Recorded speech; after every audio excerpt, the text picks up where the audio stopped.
Hello, welcome to this week's vlog on the Paracosm.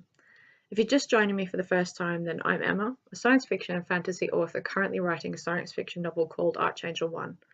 My debut novel, Human Nature, is available on Amazon now, and I'm also working on a fantasy novel called All the Days That Never Were because why would you not try and write two series at once?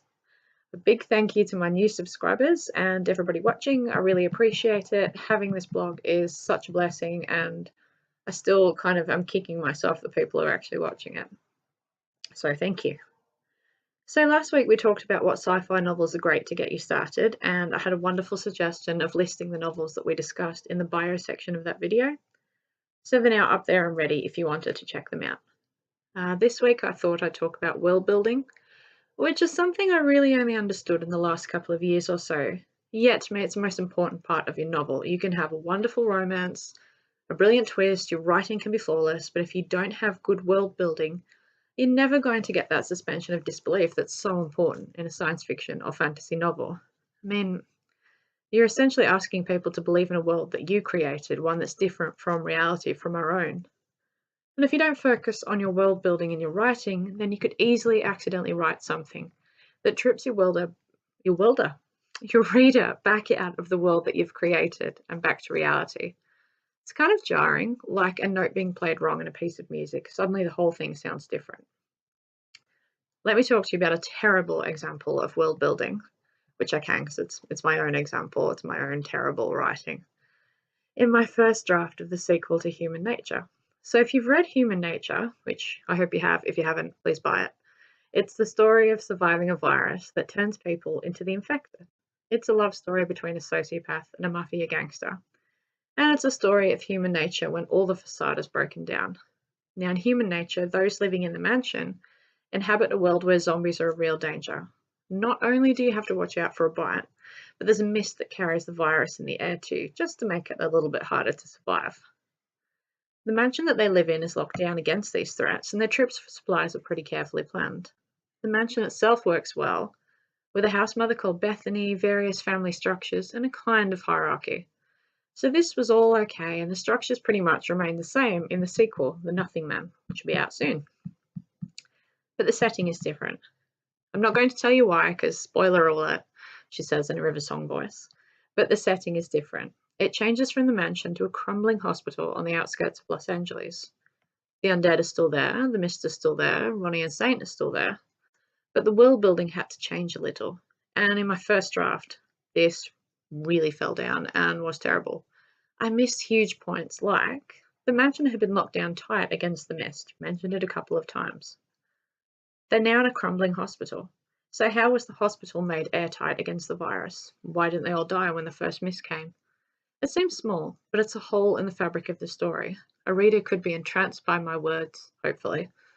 But suddenly, here's a hospital that's just not as secure as the mansion, yet somehow I'm asking you to still believe that they're surviving. Somehow, apparently, the mist can't figure out what an air vent looks like a wrong note plays in a piece of music, jarring my reader back out of the story. So, writing the second draft, I went back and I really tried to explore world building. Now, I've copied a link into the About section of this YouTube video, which I really encourage you to go check out. So, it should be just here. If this isn't the About section, just pretend I'm pointing to the About section. It's a really good basis to start off your world, and it gives you the entire scope of things, right down to people, right down to medicine, right down to military, right down to what's a bathroom look like, that kind of thing.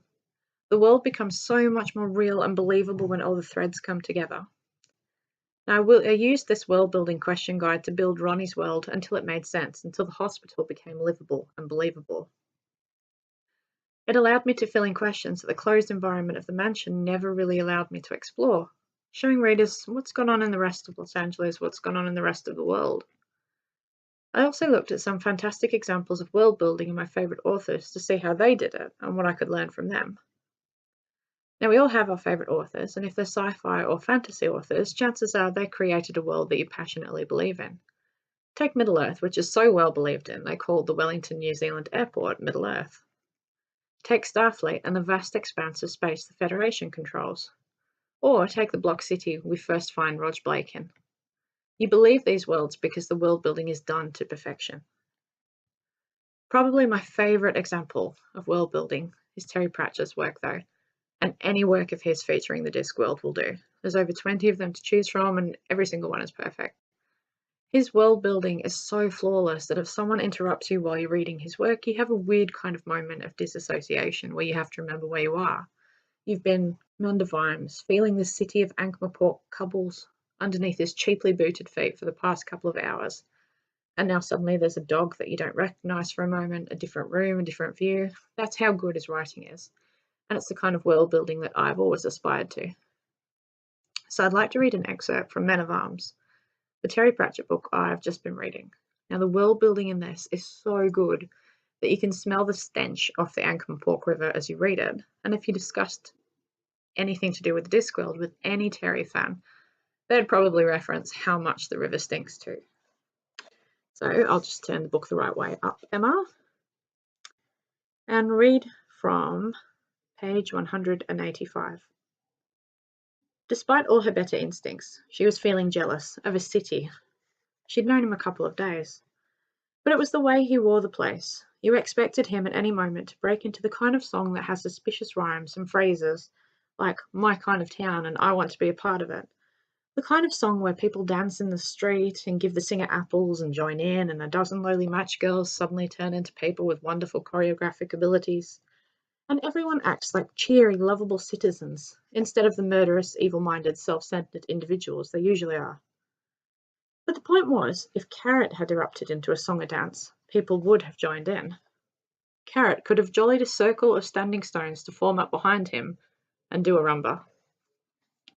You can almost imagine Ankh-Morpork, and you can almost imagine being a part of that song and dance. And I absolutely love the way that he weaves in all the modern references, even though it's a completely fantasy world too. And also, it's probably the second time that I've read Men at Arms, but only just noticed that Carrot is actually the king. Like, I don't know how I missed that. That's not Terry Pratchett's fault. That's just me being thick.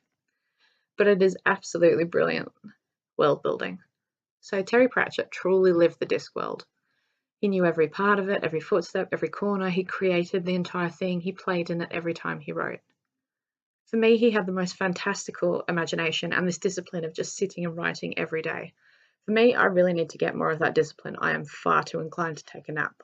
He teaches that the best thing to do to create beautiful world building is to dream it, write it, scribble it, use a world building guide, test out all the questions that you can think of about your world until it's so real to you that you have trouble switching back between the two.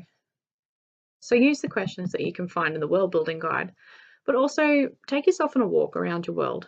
What does a street look like? If I was to walk around the corner, what would I find? What does it smell like after the rain? Does it rain? Is it acid rain? It's a free pass to daydream whatever you want. Just remember to pull all the threads together. Sometimes you can get continuity errors in world building if you don't. Take Doctor Who, for example. Now, we meet Susan, the Doctor's granddaughter, in the first season. She's never completely explained, though she's always referred to as his granddaughter.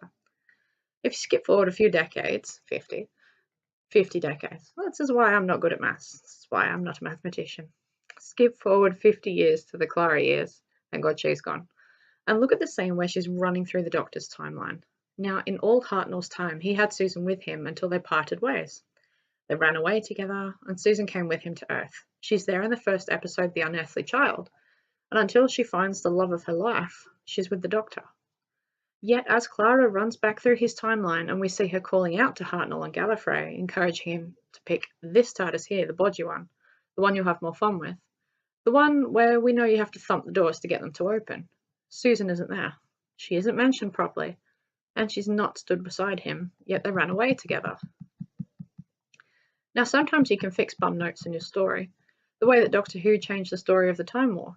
The War Doctor wasn't alone to make the decision anymore. Sometimes the Daleks get away through an emergency temporal shift, things like that. But sometimes it sticks that Susan was left out. Now, maybe she was off getting food in the canteen, maybe she was late, maybe she was packing her bag to leave with him, we don't know. But it's never explained why she isn't hopping into the TARDIS with William Hartnell at that point. But it's been established since 1963 that she lands on Earth with him. So Stephen Moffat, if you can figure that one out and get back to me, that would be awesome. It's a shame too, because Doctor Who is a fantastic example of world building. The Doctor travels to so many worlds, including parallel universes, yet all of them are believable. The whole concept of the Time Lords is believable, to the point where you can actually believe there are impartial observers watching and working timelines together. Which, if you are watching Time Lords, if you could somehow just twist mine and Tom Hiddleston's together, thank you. You can believe any episode, any future, because the work's been put in. So it might seem like a lot of extra effort before you sit down and write, but it's the extra effort that makes the piece that you're working on believable. It's the icing on the cake that really hooks your reader. For me, it was a good lesson in making sure that I pull all the threads together to create a solid tapestry to work from, and I really think I've done that metaphor to death now. And as I reread the first draft of Archangel 1, when I finish writing it, I'm sure I'll find errors in that world building. But that's the beauty of it. You can be like Pratchett and just keep adding and adding until your world is solid and real, and create the disc world that's just immortal. So that's world building. I hope you liked it. If you have any other tips or tricks about world building, please leave them below. Please imagine I'm pointing to the comment section. You can grab a copy of Human Nature on Amazon. The link is also in the About section below. And please leave a comment if you enjoyed the vlog. Please stay tuned next week for an excerpt from Archangel 1. Thank you so much for watching. Have an awesome week. Bless you all. Be nice to each other. And watch Blake 7. Thank you.